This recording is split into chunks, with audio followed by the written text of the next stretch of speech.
各位同工，大家好，今天非常榮幸能與大家分享我校在校本 ICT 課程的發展成果，配合教育局的資訊科技教育策略。我校一直致力於將創新的科技融入學與教之中，讓科技成為啟發學生潛能的鎖匙。接下來，我們將帶領大家走進這座融合科技與正向教育的數字校園，看看我們的同學是如何在這裏學科技、創科技、駕馭 AI，一步步走向未來的。首先，讓我為大家簡單介紹我們學校的背景。我們學校是九龍樂善堂屬下的政府資助全日制小學，坐落於天水圍天恩村，服務這片社區已經有30個年頭了。我們以培養學童全人發展、啟發潛能、善導每個孩子為己任。為了配合第4個資訊科技教育策略，發揮流動科技的潛能，我校早在2019年就已經在 P3 至 P6 年級推行自攜流動裝置計劃 BYOD， 而現在更是全面推行至全校 P1 至 P6 年級。正因為我們在資訊科技教育上的深厚積澱，本校已連續第8年獲教育局選為全港培訓中心之一，也就是數字教育卓越中心 COE。 我們又借調老師協助教育局規劃及舉辦專業發展課程，並向其他學校提供到校支援服務，內容涵蓋資訊科技教育的教學法、技術以及管理等。我們非常樂意將本校透過實務所得並且具備實際成效的資訊科技教育經驗分享及推廣出去，與全港的教育同工攜手前進。我們在電子學習上的努力，歷年來獲得了諸多專業肯定。本校在香港大學電子學習發展實驗室舉辦的國際傑出電子教學獎中屢獲殊榮。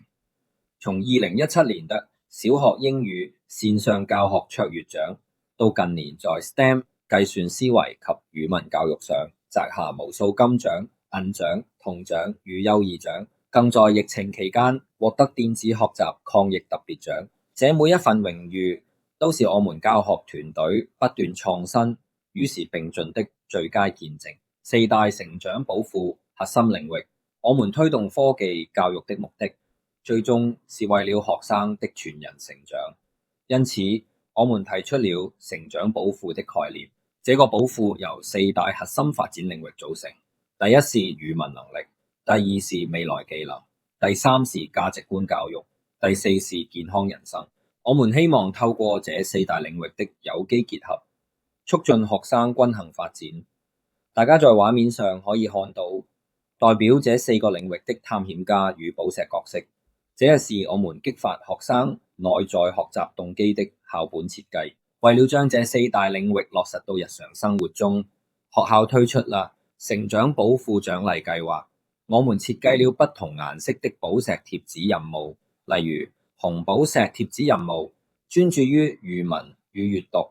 學生在課堂上分享圖書、錄筆記或展示佳作即可獲得。綠寶石貼紙任務則與價值觀、教育及服務相關，獎勵表現優秀、展現正向行為的孩子。學生收集貼紙後，可以用扭蛋的方式換取禮物券，這樣同學們在日常學習中充滿了趣味與動力。在畫面上，大家可以看到同學們拿到獎勵時那份滿足與喜悅的笑容，不論是得到貼紙，還是在進行扭蛋換取禮物券的過程，都極大地激發了學生的積極性。這種結合實體貼紙與扭蛋機的互動方式，不僅是一種外在的獎勵，更把語文能力、未來技能、價值觀教育和健康人生的核心觀念潛移默化地融入孩子們的校園生活。這個獎勵計劃最溫馨的部分，莫過於扭蛋換取校長及老師禮物券的設計。這些禮物券是校長、老師們從同學的視覺和喜好出發來設計的，充滿了驚喜與關懷。例如劉鐵梅校長送出的可自選座位與好友同坐1天券、全校第一個放學通行證，或是優先參與圖書館活動1次，以及當班長一天等。這項舉措不僅降低了高風險評估的壓力，更極大地提升了師生間的正向關係，讓孩子們感受到滿滿的愛。古人說：工欲善其事，必先利其器。在提升學與教效能的路上，我們的方向始終不變，但應用的教學工具和策略卻是不斷演進。從2015年的電子學習平台，到2018年推行 BYOD， 讓學習變得更廣闊，再到2019年全面引入人工智能 AI， 讓學習變得更有深度。我們因應時代發展，為老師和學生提供最尖端的科技工具，確保學與教能走在時代的最前線。這張圖展現了我校推行 AI 賦能電子學習的演進歷程與轉型藍圖。我們的核心理念是運用 AI 驅動強項為本的教育。從2018年至今，我們分階段深化 BYOD 與數位基礎，並引入包括 Gemini、Canva、Suno AI、Teachable Machine 等多元 AI 工具作為校本課程試點，將其有機結合至語文、未來技能、價值觀和健康人生4大領域中。同時，我們建立了豐富的教學資源，並提供不懈的教師專業培訓，確保科技能真正提升學生的學習效能。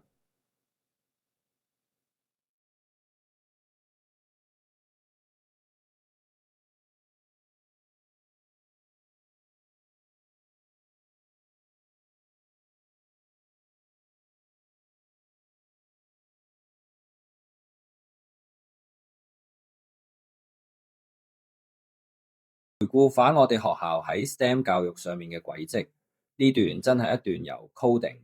邁向 Metaverse 同 AI 嘅精彩旅程。2015年學校全面推行 STEM 教育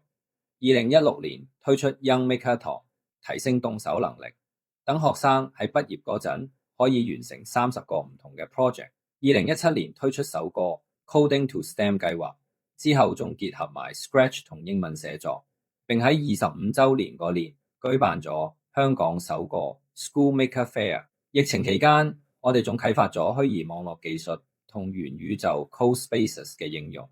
近年更加全面融入生成式 AI 同 ArtTech， 一直行喺創新教育嘅最前線。喺小1到小3嘅初小階段，我哋 ICT 校本課程嘅重點係奠定穩固基礎。1年級嘅核心工具係 Robo Wonderkin 同埋 Bboard。跨學科嘅亮點係結合英文科，運用 Robo 機械人嚟演繹龜兔賽跑故事同埋寫劇本。2年級就進階到應用 Lightboard， 同樣喺英文科入面運用 Robo 演繹 Chicken Licken 嘅故事。去到3年級，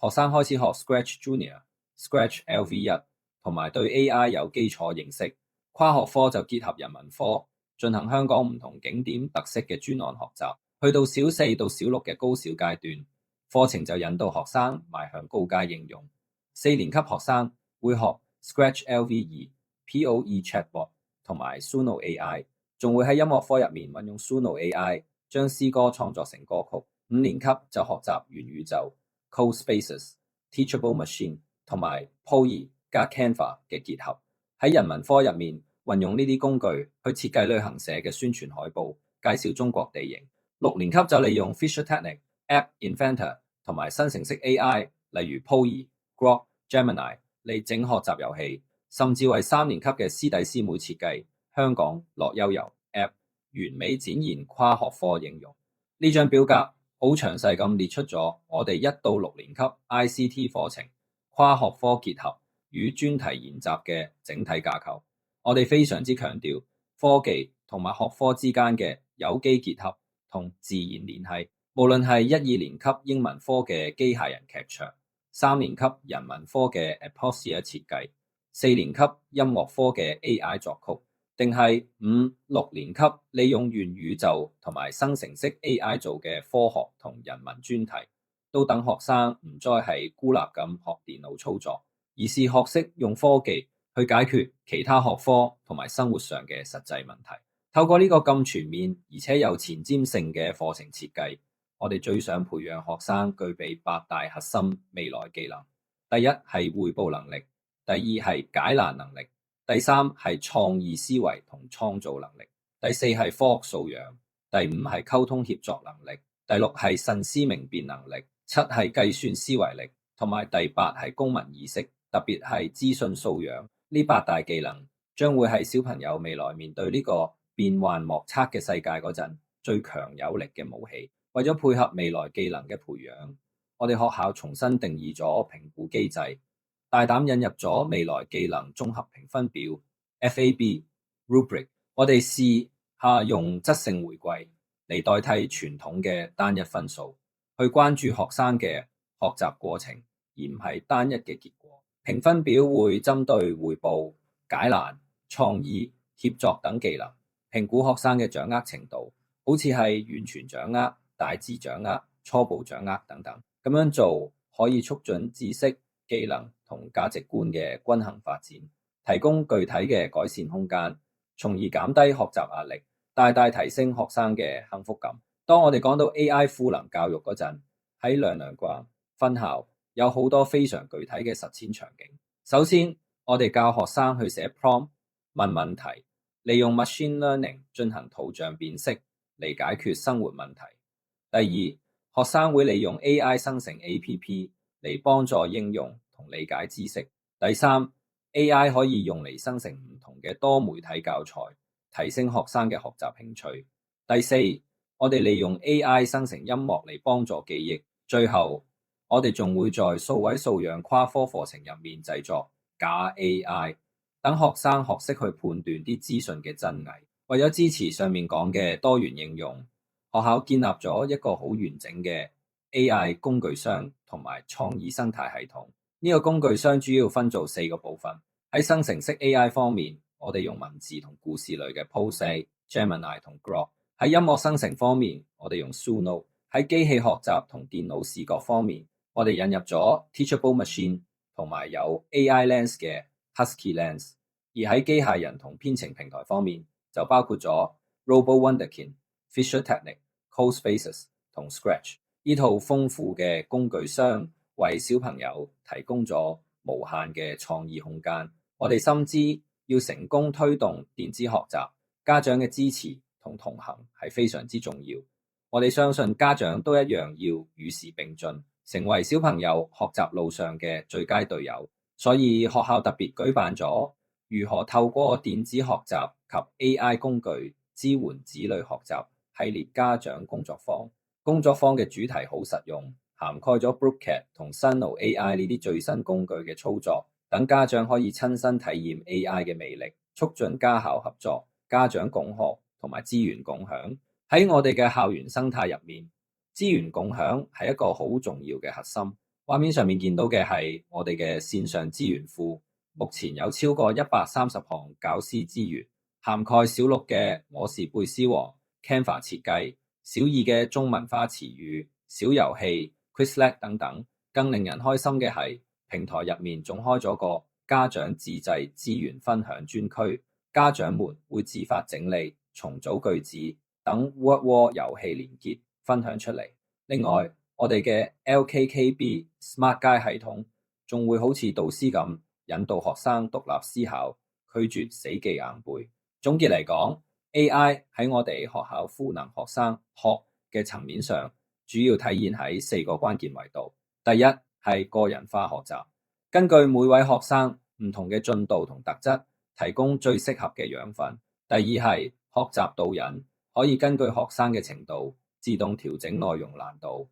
第三係自主探究，提供即時嘅回饋同實用嘅學習建議。第四係遊戲化學習，透過創建互動式嘅趣味任務，大大提升學生嘅學習動機同投入度。